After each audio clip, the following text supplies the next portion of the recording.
Pokemon! As you can see here before you, I really love Pokemon. It's an obsession of mine. Now, these fine creatures usually rest in a box, but I've brought them out today to make fun of some of them and praise also some of them. There's a weird assortment here. A few disclaimers before we get into what I think is the best Pokemon region and then ranking the others / comparing them or whatever clickbait title I used. A little bit about me and my relation to Pokemon. Pokemon Soul Silver is my second favorite game of all time, trailing behind Horizon Zero Dawn, and that only changed recently because, for those of you that don't know, Horizon Zero Dawn came out 2 years ago in 2017, on the same day as Breath of the Wild. I'm getting off track. Pokemon is very good. I enjoy it, and it would only make sense for Johto, the region that Pokemon Soul Silver takes place in, to be my favorite region, which it is. And I have reasons for that we will get into, but I want to disclaim exactly what we're talking about and what I mean by favorite region. Specifically, I'm talking about the Pokemon within the region, not the games, like the quality of the games, or, you know, the region layout itself. Johto still is my favorite if we're talking about just games as a whole, but today, for this video, we are just talking about the Pokemon and the designs of the Pokemon from each region. I also just want to definitively say that I am not, slandering any of the other generations or the other regions of Pokemon here. As we'll get into, I do enjoy those, I just prefer Johto to those. I don't think that any one generation is better than the rest. I'm looking at you, Gen 1ers. Basically, we're talking about just the Pokemon in those regions. I have a bias towards Johto, and we're gonna get into why. Okay, so why do I like Johto's Pokemon the best? I would be remiss to not mention nostalgia. People grow up with Pokemon games and get very attached to them, and I was the same way, but I feel like nostalgia doesn't have that super big of an effect on my love for Johto's Pokemon, and that's simply because I probably spent as much time in Kanto, Sinnoh, and Hoenn as I did with Johto during my formative years, where, you know, nostalgia calls back to. When you get that feeling of nostalgia, it is usually during events of your formative years. But I will say that the first game that I ever played was Pokemon Stadium 2, I think. It might have been the first Pokemon Stadium, but that's the first game that I ever played when I was a wee baby boy. And if it was Pokemon Stadium 2, that's the Pokemon Stadium with Johto Pokemon in it. So there is a possibility that nostalgia has a factor in my decision here. But I have more concrete evidence and factors. I don't know why I have to prove to you why I like these Pokemon. I just want to talk about them because I like them. And one last thing on the nostalgia, I guess you could say that it's not fair to the generations and the regions that I didn't grow up with, because you could say that I have nostalgia for like half of the regions and not for the other half, like Unova, Kalos, and Alola, and whatever the new one is called, Galar.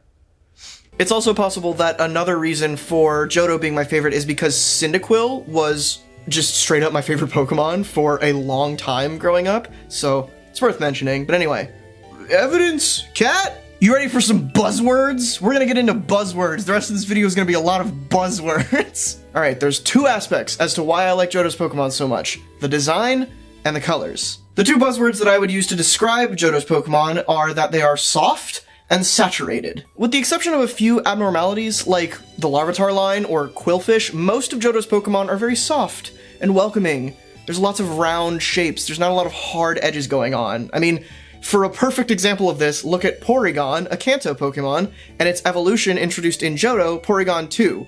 It kind of speaks for itself. And honestly, a lot of the detractors to this design philosophy of Johto being, you know, soft and round are evolutions of Kanto Pokemon like Scizor or Steelix. But you could contradict that by saying that Gloom got Blossom, who is very soft and very colorful. But, you know, it's a whole thing. It's minute things, but overall, they're very soft. This Johto lineup is very round, very comfy. Now the other part, the colors, I said that they were very saturated, and that's pretty self-explanatory. If you look at this region's Pokemon, there are a lot of basic colors. There's a lot of very bright, very saturated colors in this lineup of Pokemon. I mentioned earlier that my favorite game of all time is Horizon Zero Dawn, and one of the reasons that game is so much good in my eyes, I can't speak, is because it's super colorful. It's super saturated. That game is gorgeous, especially if you play it with HDR enabled. That game is just mind-blowingly pretty. And this isn't to say that other generations or other regions have less colorful Pokemon. This is a pretty colorful spread of many regions of Pokemon in front of me. It's just that Johto's Pokemon are more basic primary colors, which is kind of what I vibe with more. For a very weird analogy, it's like the other generations are Melee or Brawl, while Johto is Smash 4 or Ultimate. Also, Johto's lineup, and I know this is the case for a lot of Pokedex entries, but Johto's lineup's Pokedex entries have a lot of intriguing lore about Johto itself and the Pokemon world as a whole, and that shit really gets me going. I'm a big fan of, like, lore, for lack of a better word. Like, I love Norse mythology. I love when people play with the mythology of many different religions and just, you know, adapt that stuff. I'm a huge fan of comic books, so, you know, lore is what interests this guy, and I feel like Johto is the most seeped in, like, old world lore, because Johto, a lot of Johto's area is supposed to be, like, the older, more ancient parts of Japan, while Kanto is kind of the more up-and-up parts, and that's just those direct comparison, because they're connected to each other, and they're right next to each other. Yeah, like, you've got Ecruteak City, which is also my favorite Pokemon city, which is just seeped in, like, history, and that shit's cool to me. And I know that's talking about the region itself, not the Pokemon, but the Pokemon reflect that, like Unknown, who is a Pokemon that is detrimental to Pokemon lore and Pokemon history, is a Johto Pokemon. And you've got Pokemon like Lugia and Ho-Oh, who Lugia was one of the coolest Pokemon to me growing up because it was like the ringleader to the three birds, and also it was implied to be God at one point before Arceus here was God. I just really like lore, and Johto's got a lot of lore in the Pokedex descriptions. Sue me. So now we're going to take a look at the other regions and see how they stack up to Johto. First up, Generation 1, Kanto. It is, in my eyes, the most similar to Johto, but it's also very unique in its own right. Kanto's roster will always be considered as timeless. I mean, that is evident by the Gen 1ers that I mentioned earlier, and how often Kanto and its roster gets adapted into other things. People know the Kanto roster. If you show someone Sandygast, they're gonna be like, that's a cute little sandcastle, but they won't think that it's a Pokemon, you know what I mean? But if you show them Bulbasaur, they'll be like, oh, that's a Pokemon. I would describe Kanto's roster as safe, but like not in a bad way. It's like the Wonder Woman movie. It's a very safe movie, but that's not a bad thing. It's still good, but you know, it's safe. You've got designs that are very clearly made to be the first, the starting point. You've got a crab, a fire horse, there's a seahorse, you know, some gunk, I guess, and a fetus. Regardless, they were the originals, and nothing will ever change that. Johto, like I mentioned earlier, in heavy comparison is much the same, and it works. Johto's cast is the only one that feels like a big glorified expansion to the Pokemon universe. It's not wholly something new, like it's not a sequel, it's an expansion. This is because a large set of Johto's monsters were supposed to be in Generation 1, but for reasons that are not relevant at this time, they were cut and moved over to Gen 2. That's why there's a lot of Kanto evolutions in Johto, and that's why a lot of Johto's Pokemon look like they fit in to Kanto, and regardless of nostalgia or just remembering things weirdly when you were a kid, you could probably mistake a lot of Johto Pokemon for being Kanto and a lot of Kanto Pokemon for being Johto. Like, for instance, Meryl. Meryl's a Johto Pokemon. Peekaboo, anyone? This kind of confusion caused by expansion is one of the big reasons why I love Johto so much. It carried on what Kanto did without feeling wholly the same and just hit the mark. Alright, Hoenn. Land of the Trumpets! So Gen 3 is interesting because it was, for all intents and purposes, the first major shift in the Pokemon series. It was released on a majorly new console, seeing as the shift between Game Boy and Game Boy Color wasn't that big, and with that came a slew of new game mechanics along with a lot of new and different looking Pokemon. The common theme here, I think, is diversity, and sort of diversifying the pool of what Pokemon can look like and will look like going forward. And I'm not only talking about diversity from the previous two generations, I'm talking about diversity in the line itself. Hoenn's roster just doesn't really feel cohesive like Johto and Kanto's does, and that's not a bad thing, Like, it sounds like I'm being negative, but I'm not. The Ralts line, for example, specifically Kirlia and Gardevoir, are some of my favorite Pokemon out there. It's just, for me, Hoenn gives off kind of a weird vibe. It was just a lot of series firsts, and that reflects in the Pokemon. They were just trying things, and a lot of it worked. The big personal difference here for why I don't like Hoenn's Pokemon as much as Johto's is because the colors are far more desaturated than they are in Johto. Hoenn is a lot of neutral colors, while, like I mentioned earlier, Johto is a lot of primary and basic colors. And that's not bad, it's just, you know, I would rather play Horizon Zero Dawn than Call of Duty. You know what I mean? That sounds really negative if you don't like Call of Duty. I'm not bashing Call of Duty, it's just personal preference. I like certain colors, you might not. Alright, moving on to Sinnoh, which is kind of a weird one, because Sinnoh, in my eyes, sort of attempted to return to form for the Pokemon series. Sinnoh's Pokemon feel like, to me, an attempt to reignite the lightning that Kanto struck with its Pokemon designs. And this is pretty apparent, especially because a lot of Sinnoh's Pokemon are evolutions or related in some way to Kanto, and the wholly unique designs just remind me of Kanto. They're very simple. We got a fire monkey, a purple skunk, a music bird, here's just a beaver. There's also a ghost rock. That last one's not very simple. I don't know what's going on with Spiritomb. He's very strange. This gen also marks the start of a huge, pretty polarizing trend with the rise of legendary and mythical Pokemon becoming far more common. Sinnoh has 15 mythical/legendary Pokemon, while Hoenn had 10. And before that, Kanto had 5, and Johto had 6. So, you know, it's exponentially increasing here, and Sinnoh was the first marker where it was just like, yeah, everyone is a legendary or a mythical, it seems. Also, God. They introduced God! If you couldn't tell, personally, I'm not a very huge fan of this. I just feel like having this many legendary and mythicals devalues the fact that they are legendary or mythical, especially when a lot of the mythical Pokemon are just things that you get through the internet for free with no story attached. Like Manaphy here.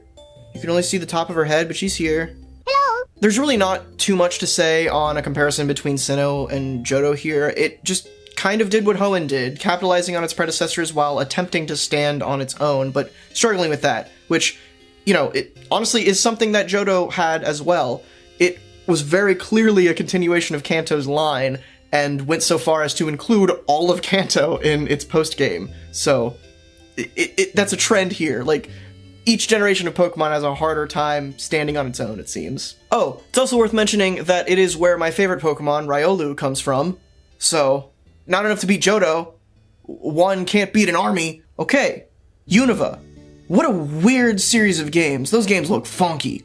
But they pushed ahead, and they really tried. They were like, all that previous stuff? Fuck it.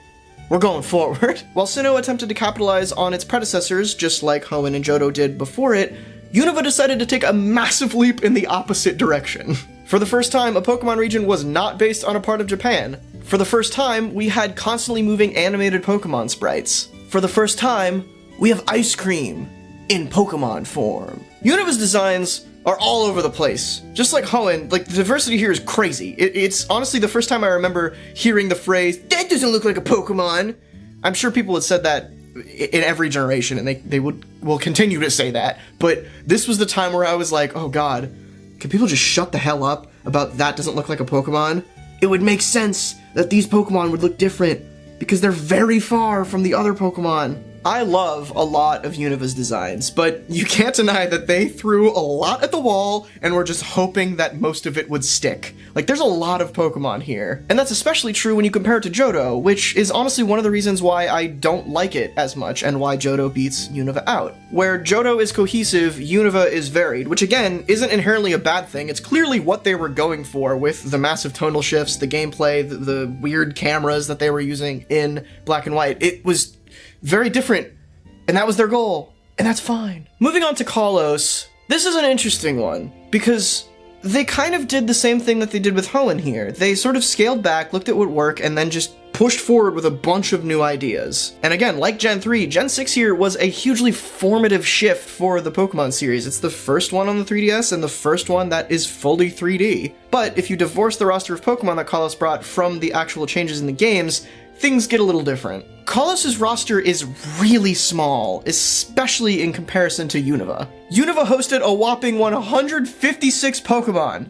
That's 5 more than the original 151, the Kanto ones. The one that the song's about? You know, there's 100 and... Anyway, Kalos only had 72. It is by far the smallest amount of Pokemon in a generation. I know a lot of you are going to be like, oh, it's because of the Mega Evolutions, or oh, it's because they were focusing on the gameplay and stuff. I'm aware that Mega Evolutions were there, and a lot of them are cool, but Kalos is a very, very tiny roster, especially if compared to the previous generation of Unova with 156, or Hoenn and Johto, which both had evolutions, and Sinnoh, all of them had evolutions for previous generations Pokemon, which is essentially what Mega Evolutions are, but also had a lot more Pokemon than Kalos.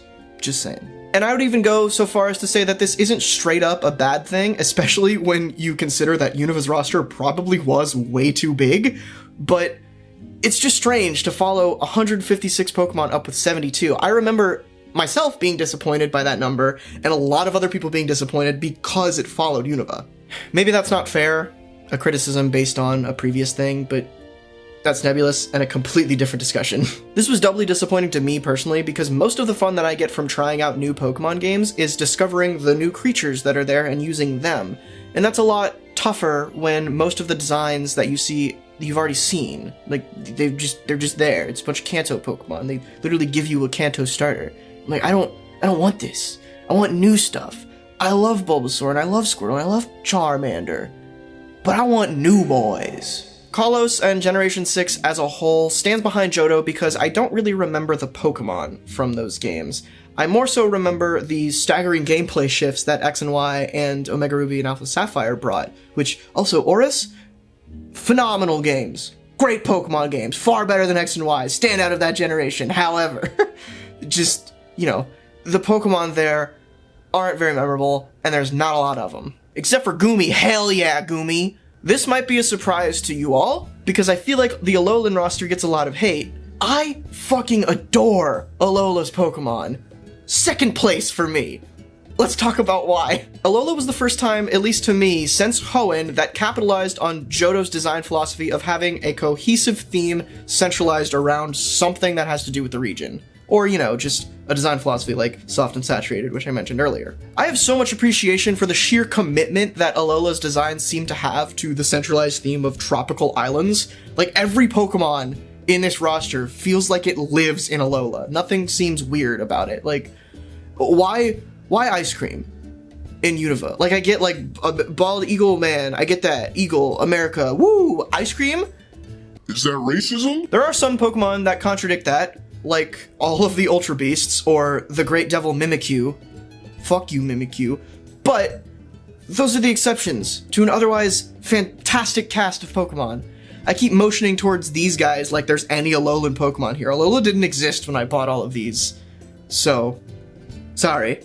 It's like the antithesis of what Unova did without compromising numbers too much in favor of nostalgia hits, like with Kalos. Speaking of nostalgia though, regional variants are the best version of, you know, let's take old Pokemon and give them a little mix up and throw them in the new games thing. That's fantastic. Regional variants are perfect. They make sense in canon, and they are fresh designs that can be far more different than evolutions, and they're just fun. I like them. This just took Sinnoh and Kalos' idea of updating older Pokemon designs to their logical conclusions. It's fantastic. And yeah, a lot of the regional variants don't super fit in with the idea of tropical islands, but they're still cool designs, so I'm not complaining. Like I mentioned earlier, this is my second favorite region, probably in terms of games as well. The Alolan games are fantastic, but a lot of that comes down to what I like about Johto. Alola's cast is super soft, it's super colorful, and it brings a lot of cool lore to it as well. Pokemon Alien from Earth has been played with before in the past with stuff like Deoxys, but not to the degree that Ultra Beasts were in these games. We got alternate dimensions and shit now, and that's great. Like, that makes so much sense for Pokemon, and I love it. Speaking on that a little more, I kind of wish that the Gen 7 games took a little more time to go more in-depth into the new lore stuff that they brought up, instead of just Pokedex entries and handfuls of comments from characters here and there. But, you know, you can only ask for so much from these games with the writing sometimes. And then there's Galar, which I haven't played yet. So, I don't know. Most of the designs I've seen range from cute to very British, which excites me because cohesive theme, to why dog? Why so many dogs? All of this was just to say that I really like Johto's Pokemon. And that's cool. And honestly, I'm really weird with favorites. Favorites just kind of happen for me. I'm like, yeah, that's my favorite. I don't really have a reason for it. Soul Silver became my favorite game back then when I realized how effortlessly I could just start a new save file with new Pokemon and just play through the entire game without being annoyed, which was not the case for the other Pokemon games. Horizon became my current favorite game when I realized I was just walking around the game world, cinematically spinning the camera around and just feeling nice. Just because I wanted to be in that world. Whiplash usurped Empire Strikes Back as my favorite movie when, after watching it for the first time, I'm pretty sure I audibly muttered, I think that's my favorite movie. And Spider-Woman became my favorite superhero after I literally woke up one day and was just like, you know what, fuck Iron Man. Spider-Woman rocks! I just get real happy and excited whenever I see Johto Pokemon. They just make me feel nice. I enjoy them. And this does happen with certain Pokemon in other generations, but it's outclassed by the amount of times it happens in Johto. Like, I'll get super excited when I see Lurantis or Riolu, but most of Johto I'm like, fuck yeah. You can't look at Wooper and tell me that Johto doesn't have the best, like, look at Wooper! Look at him! Not to mention Pokemon like Furret, Spinarak, Ledian, Quilava, Totodile, and once again, I want to reiterate, Wooper? Top shit. I can no longer talk about Pokemon. I've spoken on Pokemon for too long. Do not ever ask me to talk about Pokemon again. Goodbye.